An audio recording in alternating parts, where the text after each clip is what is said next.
En Suisse, beaucoup de gens préfèrent confier leur déclaration d'impôt à un spécialiste. Pas forcément parce que leur situation est compliquée, mais par peur de faire des erreurs. On a l'impôt fédéral, mais aussi d'impôts cantonaux et communaux.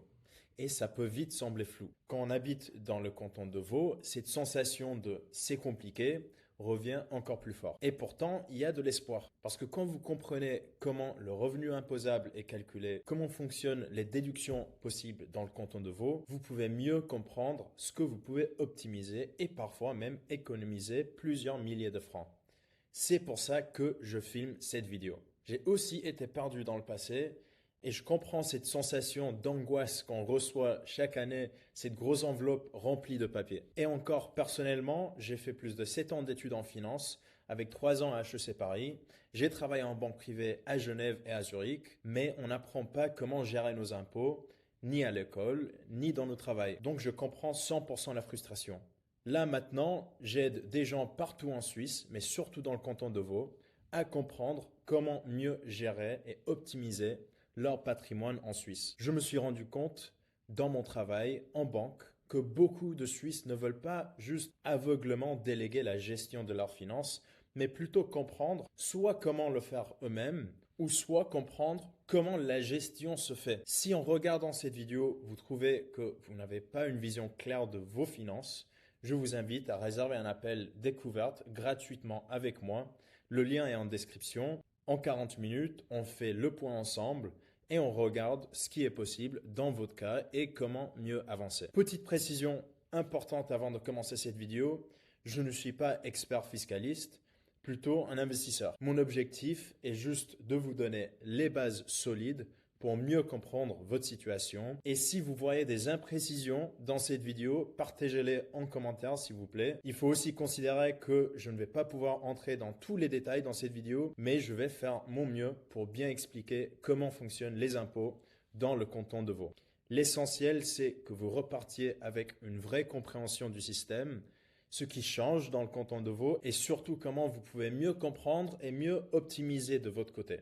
Alors, on va entrer dans les détails, on va voir les 3 niveaux d'imposition, la différence entre l'imposition individuelle et l'imposition commune, les différents types d'impôts qu'on peut trouver à Vaud et aussi les erreurs que la majorité de débutants font et que je vois très souvent avec mes clients. Donc, on va voir les 3 niveaux d'imposition dans le canton de Vaud, l'imposition individuelle et l'imposition commune et les différents types d'impôts qu'on peut trouver et aussi bien sûr les erreurs fréquentes que je vois que la majorité de débutantes y font avec leur déclaration fiscale. Dans le canton de Vaud et partout en Suisse, l'imposition ne dépend pas d'un seul taux unique, mais on a nos 3 niveaux distincts d'imposition. Donc, l'impôt fédéral direct, l'IFD, l'impôt cantonal, là on va parler du canton de Vaud, et ensuite l'impôt communal qui dépend de votre commune de résidence, Nyon, Lausanne, etc. Tout ça va dépendre aussi de votre situation personnelle et l'impact fiscal varie beaucoup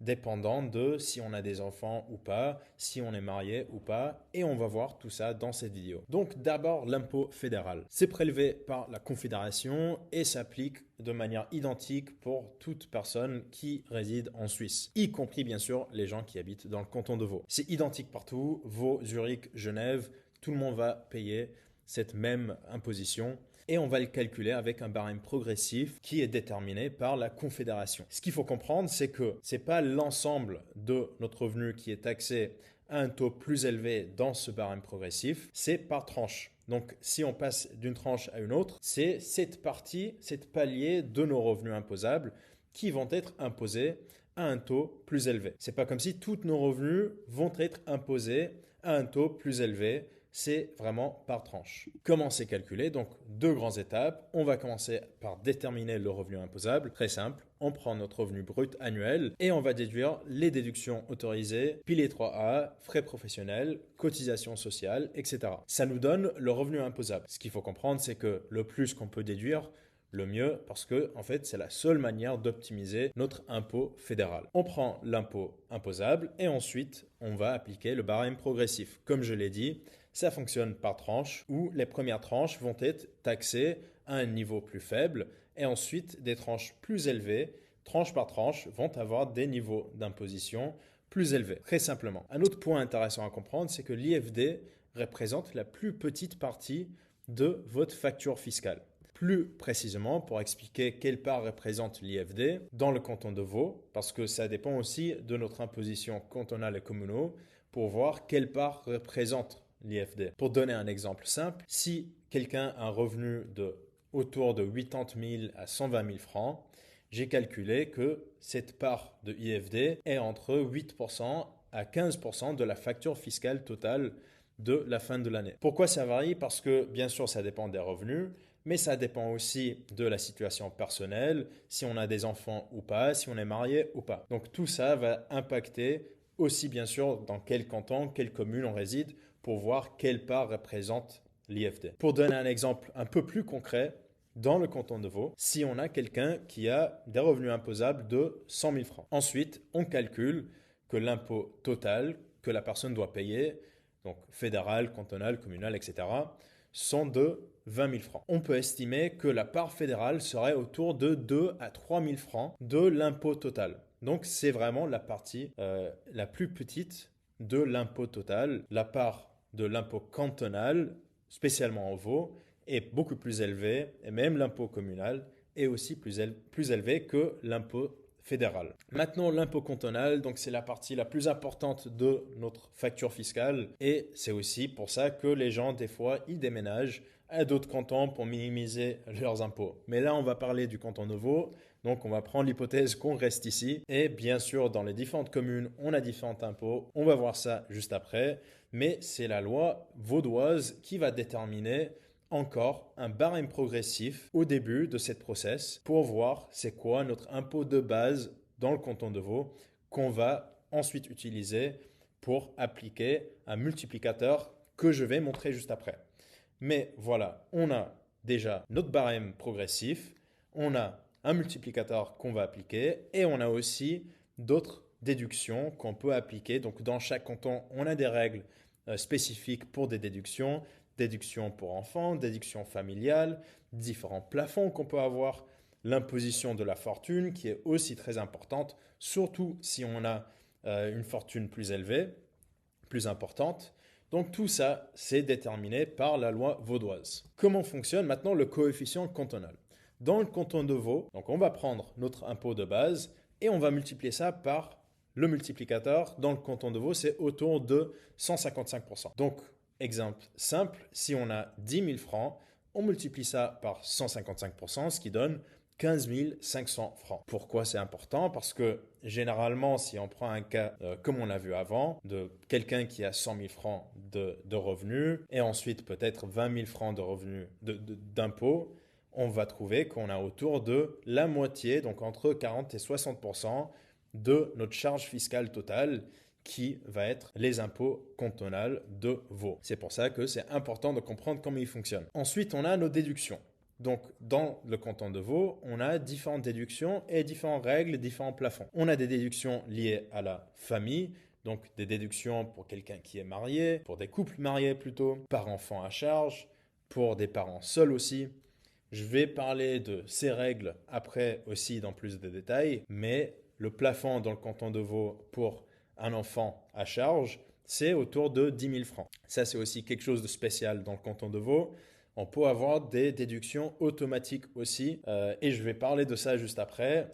Mais voilà, d'autres déductions qu'on peut avoir sont aussi des frais professionnels, donc les frais de déplacement, de repas, et d'autres frais qu'on peut avoir pour notre activité professionnelle. Tout ça fait que ces déductions sont différentes dans le canton de Vaud que d'autres cantons et il faut utiliser un maximum de déductions possibles pour essayer d'optimiser nos impôts. Donc ce qui est spécial dans le canton de Vaud, et je l'ai mentionné juste avant assez rapidement, c'est qu'on a des déductions forfaitaires automatiques qu'on peut appliquer sur nos frais professionnels. Donc si on utilise Votax, donc le logiciel officiel en ligne qu'on peut utiliser pour faciliter notre déclaration fiscale, si vous ne l'utilisez pas encore, c'est très utile et si vous voulez, je peux même faire un tutoriel dans une autre vidéo YouTube pour l'expliquer. Mais si on l'utilise, on peut avoir ces déductions automatiques et en général, on peut les utiliser. Et ce qui est cool, c'est qu'on n'a pas forcément besoin de donner tous les justificatifs pour tout, juste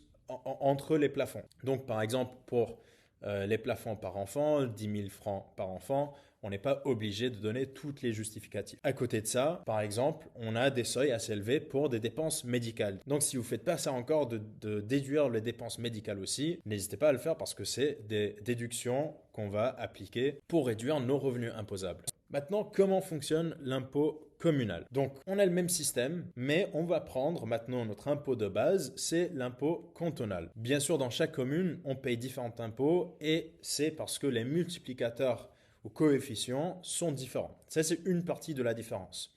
Donc, on prend l'impôt cantonal simple et on va multiplier ça par le multiplicateur communal, ce qui donne la totalité de notre impôt communal. Mais il y a aussi des taxes annexes. Donc, on peut aussi avoir des impôts religieux, où ça dépend de notre religion, ou la commune aussi, où ça peut être automatique ou pas.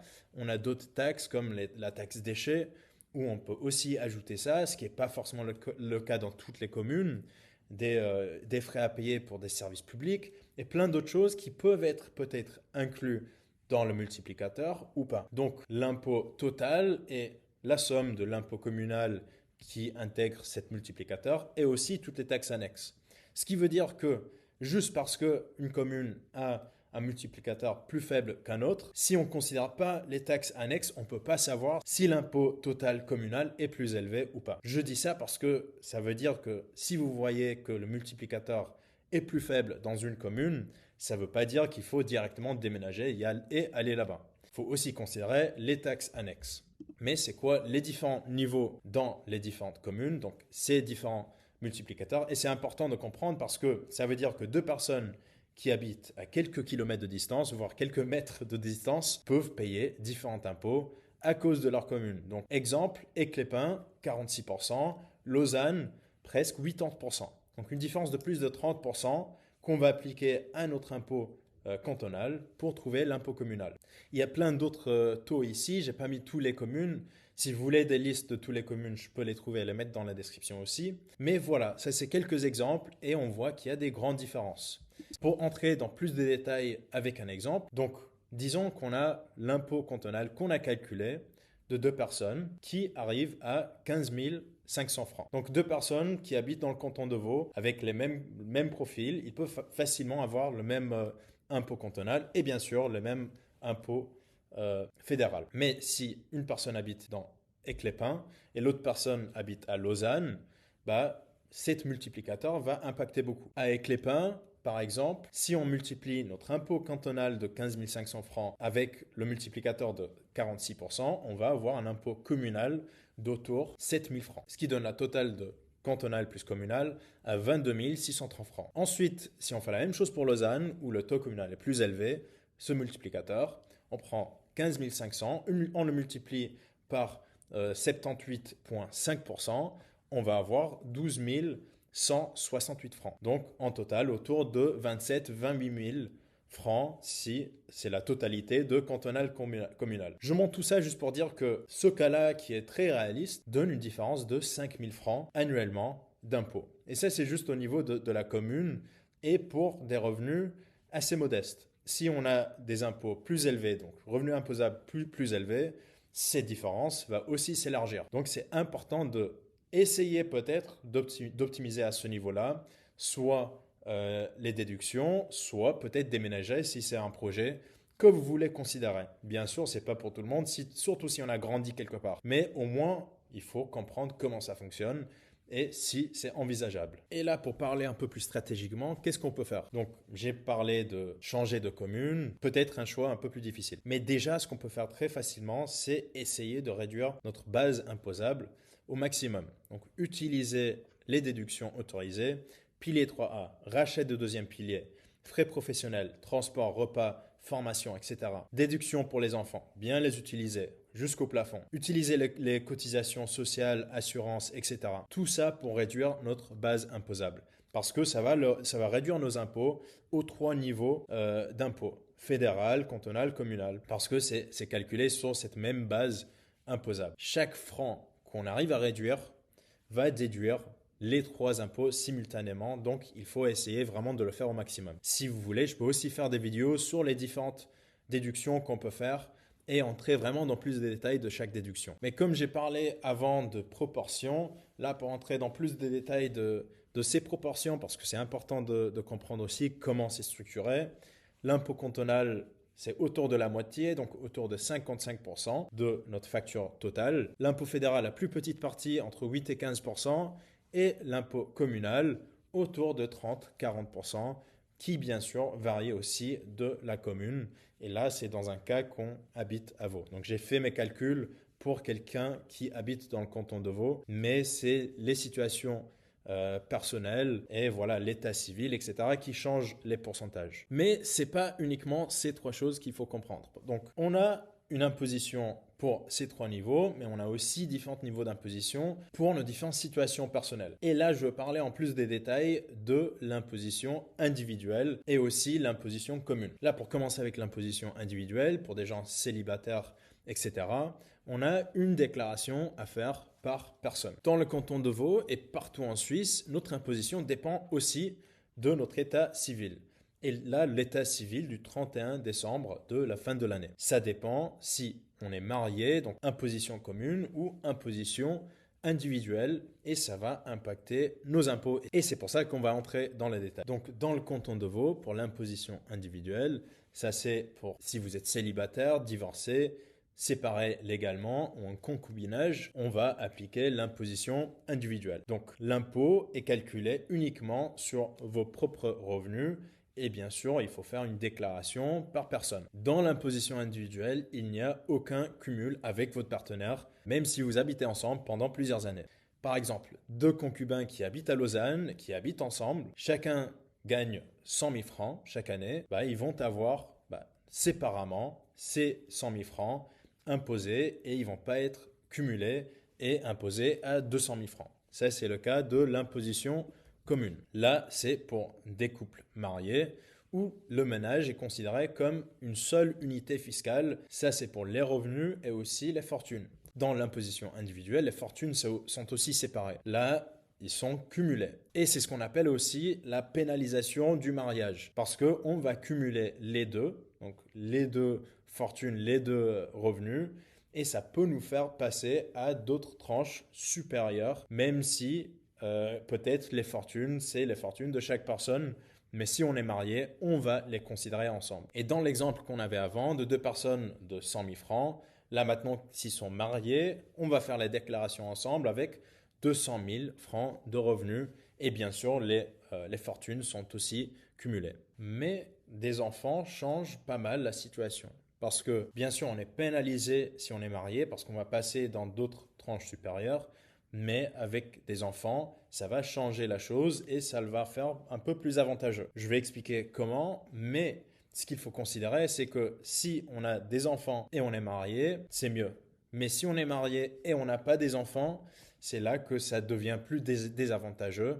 Et c'est pour ça que beaucoup de gens en Suisse décident pas de se marier s'ils ne veulent pas des enfants ensemble. Et la liste de différents avantages si on a des enfants, donc déduction pour enfants à charge, on a des déductions supplémentaires pour un parent isolé, comme je l'ai dit avant, de la déduction des frais de garde jusqu'à 10 000 francs par enfant par an, comme je l'ai dit avant, et aussi un barème adapté aux familles. Dans ce cas, avec des enfants, le mariage devient fiscalement neutre ou même peut-être un peu avantageux si on a des ménages avec des enfants.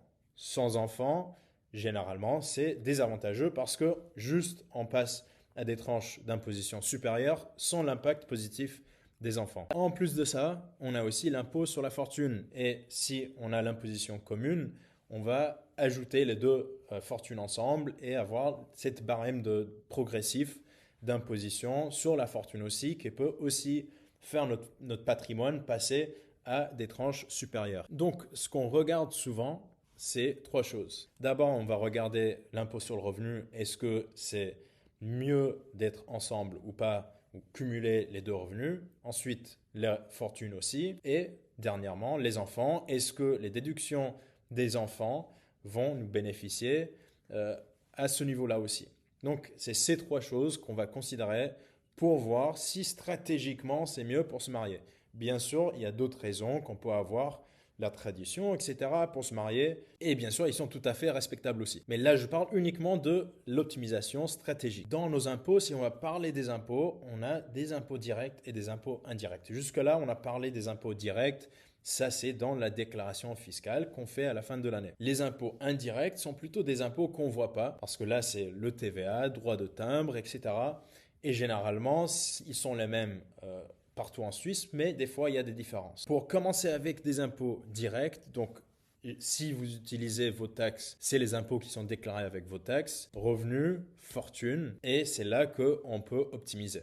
On ne peut pas optimiser malheureusement le TVA sur un produit qu'on achète. C'est plutôt sur ces impôts directs qu'on peut optimiser en utilisant les déductions. Les revenus, bien sûr, c'est notre salaire, les bonus et d'autres activités accessoires qu'on peut avoir. Pour ces activités accessoires, si ils sont plus ou supérieurs que 2500 francs chaque année, c'est là qu'il faut les déclarer.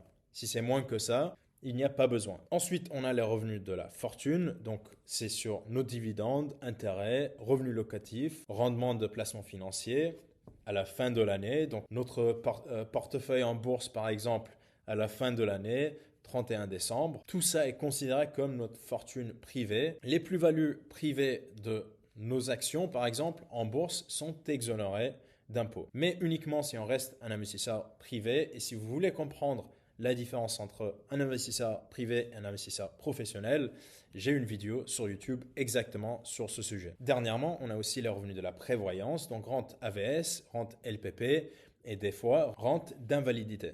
À vous, les retraits en capital du deuxième pilier, par exemple, ou même du troisième pilier, sont imposés séparément à un taux réduit, progressif, spécifique. Si vous voulez comprendre plus sur les différents impôts sur le deuxième et troisième pilier, je vais aussi avoir une vidéo sur ça sur ma chaîne. Pour l'impôt sur la fortune, je veux entrer un peu dans les détails sur ça parce que bien sûr, on a l'impôt fédéral sur le revenu, mais on a aussi un impôt annuel sur la fortune nette qui est appliqué par le canton de Vaud. Ce qu'on va inclure, je les ai mentionnés rapidement, mais liquidité, compte bancaire, les titres ou valeurs de nos titres à la fin de l'année, l'immobilier, les véhicules qui sont de valeur et aussi bien sûr d'autres objets de valeur d'importance. On déduit les dettes, hypothèques, crédits, tout ça c'est déductible et bien sûr aussi l'endettement immobilier qui est une manière aussi de réduire l'impôt sur la fortune en Suisse et c'est pour ça que c'est très populaire, beaucoup plus populaire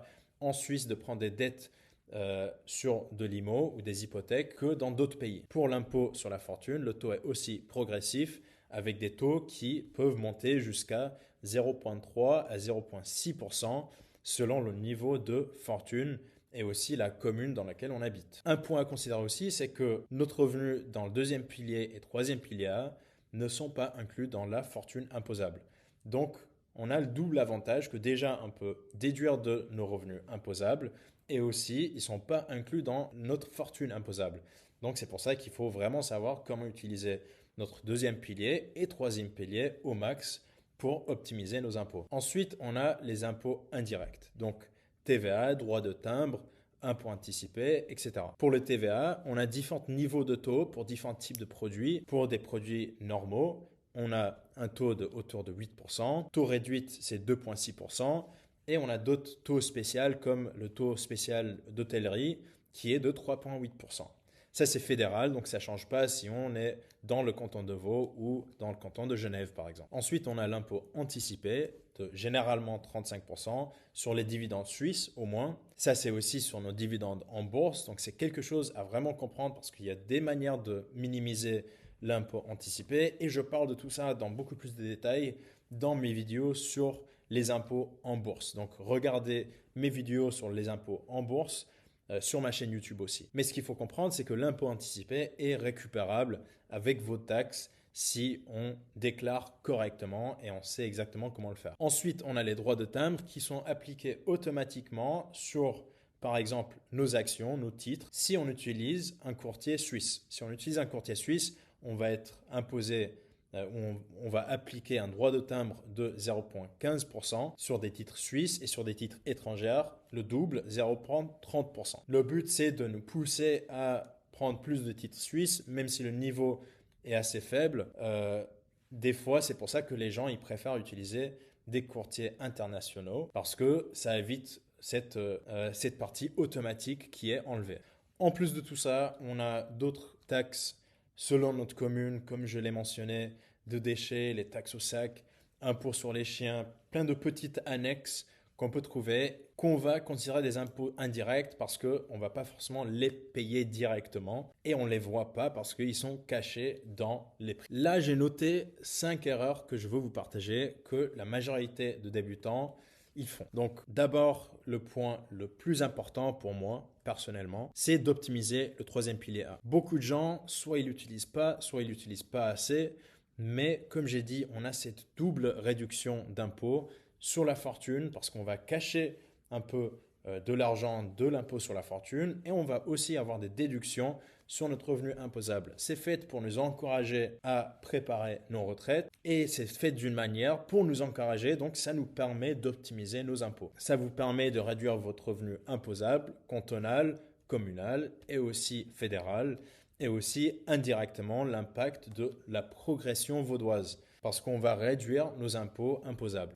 Et chaque année que vous n'utilisez pas votre pilier 3A ou vous ne le remplissez pas, c'est une économie perdue définitivement parce que si on ne met pas de l'argent dans notre pilier 3A cette année, c'est pas comme si on peut mettre plus d'argent l'année prochaine dans le pilier 3A. Donc, c'est pour ça que chaque année, c'est important de essayer de le remplir pour maximiser notre optimisation fiscale. Ensuite, le deuxième pilier et le troisième pilier sont imposés séparément de nos revenus, mais toujours selon un barème progressif spécifique. Mais on n'est pas obligé de tout retirer la même année. Et ça, c'est l'erreur que je vois très souvent, que les gens qui retirent tout leur capital vers la retraite dans une année, ils payent un taux plus élevé parce qu'on a cette barème progressive. Si on planifie beaucoup mieux et on échelonne, par exemple, au lieu de prendre 500 000 francs en une année, on prend 250 en 2 années. Là, on va entrer dans des taux réduits dans notre barème progressif et ça va minimiser l'impôt total qu'on va payer sur ce qu'on a retiré de notre pilier 2 et 3. Ensuite, troisième erreur pour des gens qui investissent ou qui touchent des dividendes, si on ne déclare pas nos dividendes, c'est juste dommage parce qu'on ne va pas récupérer l'impôt anticipé de 35% pour des titres suisses. Le remboursement se fait uniquement si la déclaration est correcte avec vos taxes par exemple et c'est juste dommage de ne pas le faire. Si vous ne savez pas comment le faire, n'hésitez pas à regarder la vidéo que j'ai dans la description ou même prendre un appel avec moi et je peux vous expliquer rapidement exactement comment minimiser les impôts dans nos investissements boursiers. Quatrième point, c'est l'impôt sur la commune. Surtout si on va déménager et on va partir dans un nouveau canton, voir si vous venez vivre dans le canton de Vaud, c'est de ne pas choisir notre commune par rapport aux impôts qu'on va devoir payer. Souvent, dans d'autres cantons, les communes ne font pas tellement de différence. Dans le canton de Vaud, c'est un des cantons que j'ai vu qui ont le plus de différence entre les différentes communes, comme on l'a vu avec le cas de Éclépin et Lausanne. La dernière erreur qui est très fréquente, c'est de confondre les taux. Ce que je veux dire par ça, c'est de confondre par exemple un barème progressif et aussi un taux fixe. Et en général, comprendre que l'impôt fédéral se fait progressivement, l'impôt cantonal se fait progressivement et ensuite que notre impôt communal et le multiplicateur sur l'impôt cantonal de base, plus les taxes annexes. Comprendre tout ça va vous permettre de mieux comprendre votre facture fiscale de la fin de l'année et peut-être mieux, par exemple, négocier votre salaire ou prendre des décisions comme le rachat d'un LLP ou comprendre des arbitrages entre salaire et dividendes. Si on comprend les taux, et j'espère que vous pouvez maintenant les comprendre après cette vidéo, on peut prendre des meilleures décisions financières avec nos revenus, nos fortunes dans le canton de Vaud. Donc pour résumer cette vidéo, pour un résident vaudois, la fiscalité est progressive sur les différents niveaux, mais les leviers clés qu'on peut utiliser sont les déductions, changer de commune si vous vous permettez de le faire, et aussi de mieux planifier la gestion, par exemple comment on veut retirer notre argent après. J'espère que cette vidéo a été utile pour vous. Si c'est le cas, s'il vous plaît, mettez un commentaire ou likez la vidéo. Et si vous êtes intéressé d'aller plus loin ou même me poser des questions, vous pouvez prendre un appel avec moi gratuitement dans le lien dans la description. Et même, j'ai une masterclass gratuite que j'ai fait sur comment investir en bourse en Suisse que vous pouvez aussi retrouver dans le lien dans la description. Vous étiez nombreux à me demander une vidéo sur la fiscalité dans le canton de Vaud. Donc, c'était un plaisir et à bientôt pour une nouvelle vidéo financière.